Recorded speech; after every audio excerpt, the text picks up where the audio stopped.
Hey wood turners, I'm Captain Eddie Castellan. Welcome to my shop. Yeah, you've been away a while.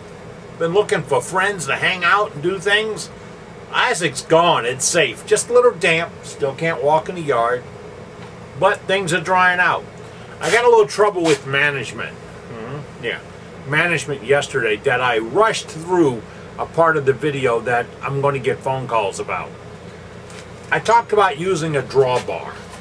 And what is a drawbar? Well, some jigs and chucks and mandrels that go in a headstock need to be pulled back into the headstock. Like this, a pen blank. See the hole in the end of the pen mandrel? See the hole in the end of the pen mandrel? I always use a drawbar in my pen mandrel because at one time I was doing some really high-end pens and I kept getting a chatter or vibration. I couldn't find it. It was that my pen mandrel was turning in the number 2 and giving me a little bit of vibration, and it echoed through the blank. That happens. It could also come out and hurt you. So the drawbar threads into it. Now they come 3/8, 5/16, 1/4 or whatever. Get some lengths of all thread rod, get a cap nut to go on it, and then find yourself a knob that'll thread on it. I get these knobs out of MSC Direct, out of plastic knobs, and you can get them threaded, and they're only about $2 a pop, or at your local hardware store. But that helps it pull it in. See, on some gizmos I use for turning, and I've showed you this when I've done bottle stoppers, is a bottle stopper collet that needs a drawbar in order to pull it back into the number 2. This is a 5/16 that fits in that pen mandrel. This takes a 3/8. I've got a 3/8 hanging up here on the wall for that. And all of them have the cap nut and the lock nut and a little flat, like an adapter to keep it from vibrating in the headstock. If you get vibration from the drawbar moving around, do something about it. Cut a little tapered wedge or whatever and put it in there. Vibration echoes into your wood. No matter what you're turning, it echoes into your wood. Now, while I was at SWAT, which was the last week of August, and it's coming up the last weekend in August in 2013. While I was at SWAT, a guy came up and showed me one of my own tools, and I want to show you what he did.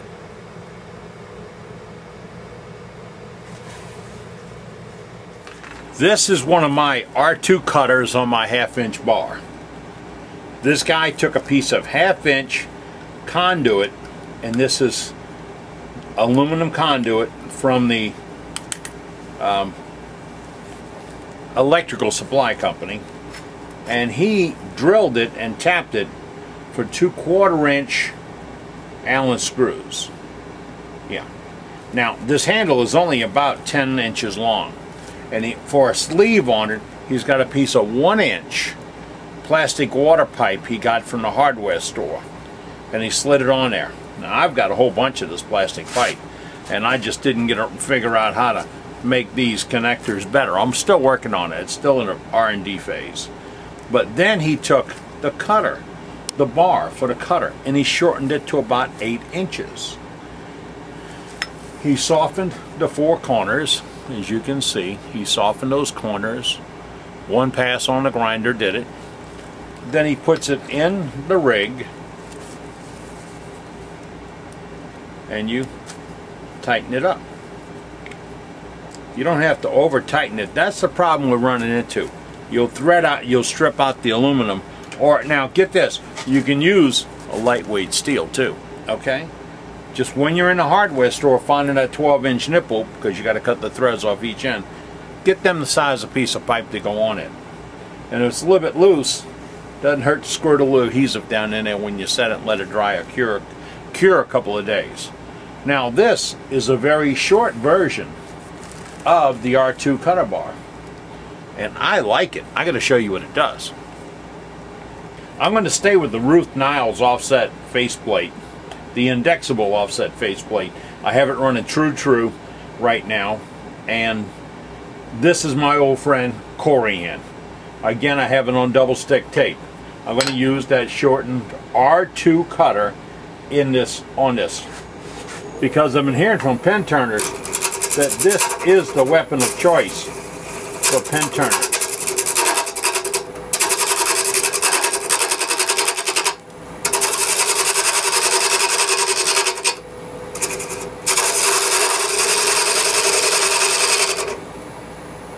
cuts it very nicely, throws a lot of chips up, so you do want to use your chip shield on it. Just my little homemade chip shield for the same tool.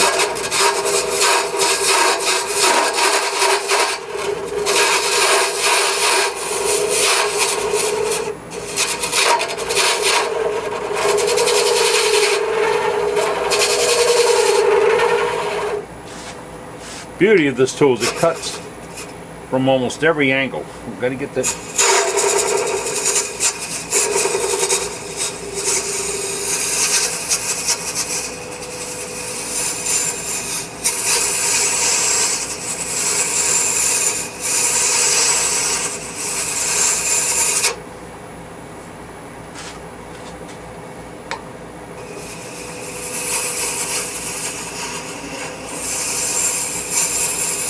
Now don't forget, when using these big thick tools with that rise, you need to adjust the height of your tool rest. You don't want to be cutting so high above center that you get a jump across. And the R2 cuts only in the center, not off the edges. No, that's just a pass with the R2. That's pretty nice, huh? That's ready. Now, also ran across somebody at SWAT that was selling sandpaper, a guy named Vince Welsh. He has these foam products now. And we start, I'm just going to jump right into an 800 and see what happens. Now I'm showing off here, so he'll remove to go to 800 because I didn't remove the scratches that I have down there. See those lines? I don't know, can you see them? Now, see those lines? That will happen in wood also. Those are damages caused by withdrawal of fiber. Now, Corian's got fiber. So, by saying I can go to 800, you're shortcutting your work. You really are. Let me explain. What I mean by shortcutting your work, you take a cut with a skew or a gouge or a carbide cutter and you look at it and say, man, that's great. I just cut to a 400 grit, smooth as a baby's butt. Well, no you didn't. You cut nicely, but some of your cut may be laying fibers down.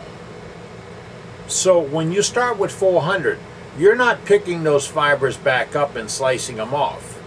They're still laid down and you're just polishing them out. So you splash on a little finish. Up they come.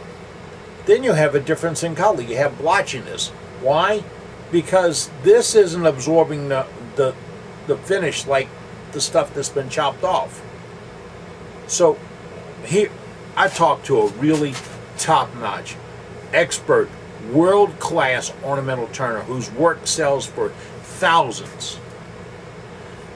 He tells me that he starts sanding with 80 grit paper after a really fine cut because you want to get all the fibers in the same attitude. You want to get all the fibers standing up. You don't want some of them chopped off and some of them up. You want them all chopped at the same length. And then you want them all chopped and all sliced and all done, all the way up to the grit that you're going to achieve, all evenly. And you're going to get a finish that's outstanding. You've done a piece. You know you have. You've done a piece. You've got it all finished, put the finish on, and you say, man, what happened? This didn't look blotchy when I turned it. No, it didn't. You did that after turning. Yeah, you did.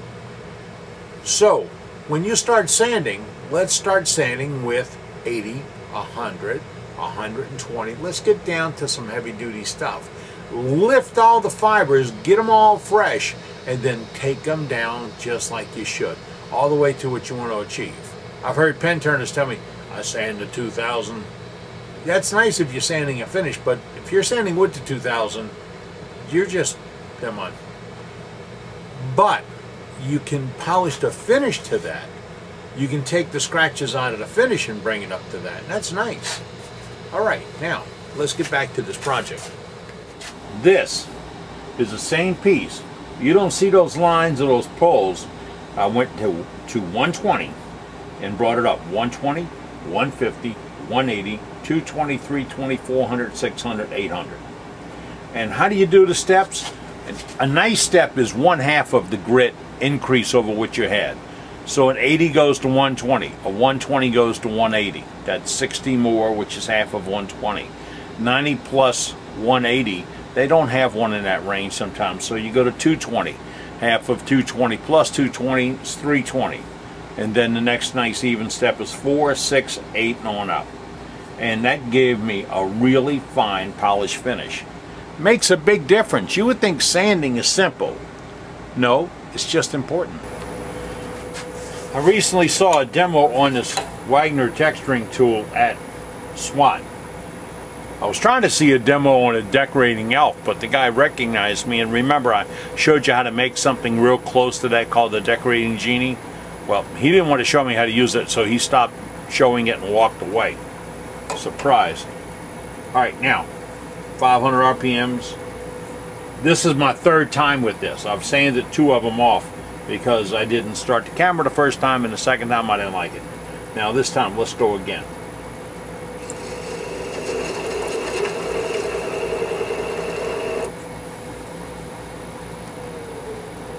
One little 10-second thing.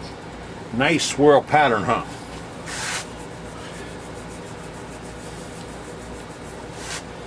You want to leave it out, or you want to make it defined? Let's make it defined. How do we do that?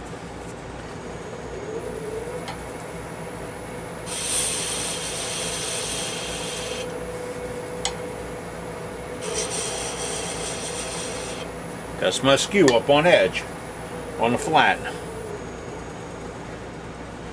Looking good? Yeah, looking good. The white's the damaged corian, but you want to get rid of the white?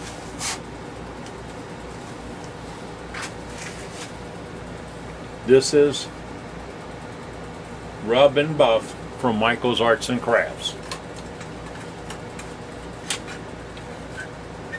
Now, I ran across a nice stick. Let me see if I can find that. Hold on. Don't go any. Found it. It's called a lacquer stick. I think it's the same product. This is something Cindy Droza has on her head at her booth, and it's great for rubbing into your signature when you engrave your signature on the bottom of a piece. And remember, guys, little bitty signatures are much nicer than big ones. If they really want to know who did it, they read it. It doesn't have to turn over and bite them in the face. Okay, then we take this, lightly rub it out, and that will cure. Boy, that gives a nice little effect on it, doesn't it? Yeah. 10 seconds. Keeping all that sandpaper handy's a pain, isn't it? That's a strip of Velcro right there. The back of these pads are all Velcro. Heavy, next, fine, super fine. They all fit right down that strip. These are just spares of rough in sizes that I might need to go in between something. And this is my hand pad, and it stays there too. So you may think about a strip of Velcro. If you don't have room on your headstock or the bed of your lathe or it gets in the way, how about right overhead on something like a towel bar or even a piece of square pipe and a little bracket. Hey, you're a wood turner. You can build anything, right? Right. Well, I told you about the 800, 1200 and all that, of these nice soft sponge pads from Vince Welsh at Vince's Wooden Wonders. He's got it all the way down to, I believe, 180 in different strips. This is just a little bit of a higher end product, but he's got it. I mean, if Vince Sands, Vince has probably got it. This is really nice stuff, and the beauty of it is it fits right in a jacket pocket to go inside to the washing machine. That's where this one's coming back from. Gotta check my pockets more often.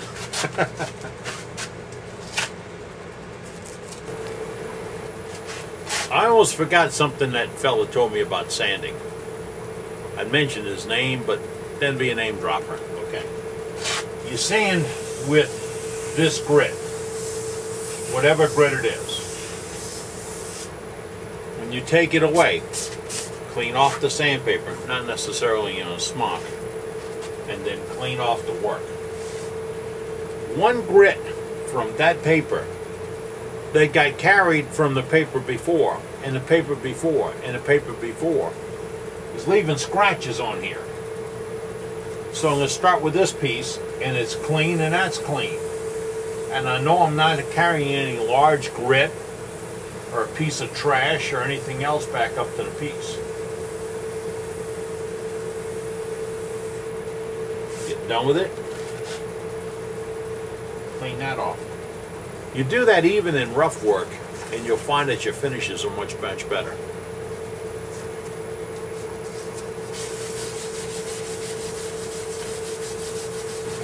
Playing with something else, just did a few marks on this side. I've used that stick by Cindy again, and I think I'll let it cure before I buff it out real good so that it stays in there. And that's it. A couple of more tricks we picked up over at SWAT. If you're interested in tools now to build your own version of this sporterized tool, you can get the rest of the parts at a hardware store. And I got everything else that you need on the internet. Go to my website and check the fall blowout sale on cutters. If you order on a fall blowout sale, you'll get the good prices, the best prices. And those prices are down 25–30%. And with the economy the way it is, that doesn't happen a lot. It may not happen again right away. So, I'm Captain Eddie Castellan. I'm making shavings. Today they turned out to be corian, but they were shavings and they count. Hope to see you soon. Take care.